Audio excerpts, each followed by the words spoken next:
touched all of us. Doug, my father, was not a man of many words, but his actions, his devotion, and his unwavering presence spoke volumes about the depth of his character and the size of his heart.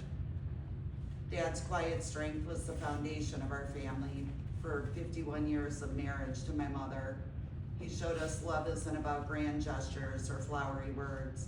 Sometimes it's in the simple act of reminding me to wear a coat so I did not get sick.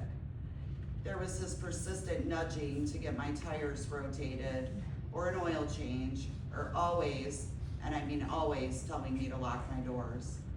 These small acts of care were Dad's way of saying I love you. For over 30 years, Dad brought that same purpose to his work at Ford Motor Company. He wasn't one for office politics or climbing the corporate ladder. Instead, he showed up every day, put in his hours, and took pride in a job well done. His work ethic was a silent lesson to all of us about the dignity of labor and the importance of reliability. But Dad wasn't all work and no play. He loved fishing, camping, and his family cottage in Canada. He also had a passion for collecting model cars, beer steins, coins, and, well, some treasures that my mom may or may not have called junk. And let me tell you, nothing could compete with Dad's attention like Detroit sports. I have memories of the Detroit Tiger games being the background noise of my childhood summers. Whether it was the Lions, the Tigers, or the Red Wings, Dad was a loyal fan through victories and defeats alike. His dedication to these teams mirrored his dedication to his family, unwavering even in the tough times. As a grandfather, we saw a softer side of Dad. Papa melted at the sight of his grandchildren. I recall my dad's passion for my son Noah, who was his first grandchild.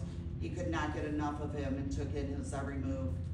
When I stayed at my parents' house after we sold our home to move to Florida, Dad would come home after working midnight shift and rush to give Luke his morning bottle while rocking him.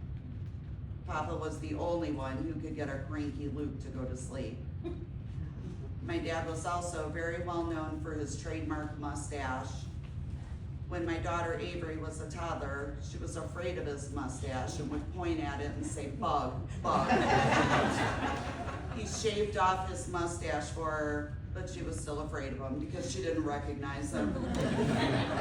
When I made the decision to adopt my then teenage daughters, Alexa and Paige, Papa jumped right in and accepted them into his home and heart. In these moments, we saw the depth of love that always lie beneath that reserved exterior. Dad taught us many valuable lessons, not through lectures or sermons, but through his actions and his presence. He showed us the importance of loyalty, the unbreakable bonds of family, and how the little things in life matter the most. As we say goodbye to Dad today, we are not just mourning the loss of a father, a husband, a grandfather, a brother, or an uncle. We are celebrating a life lived with quiet strength, unwavering dedication, and a love that didn't need words to be felt deeply. Dad, we will miss your one-liners, your sarcastic remarks, your teasing, and even your occasional grumpiness. We will miss the security of knowing that you're there, ready with practical advice or a well-timed damn. But most of all, we'll miss the authenticity that you brought to our lives every day. Here's to you, Dad. May your car collections be vast. May your beer steins always be full. And may there be endless Detroit sports victories wherever you are. We love you. We thank you. We promise to keep your legacy alive in our hearts. I'll miss you every day.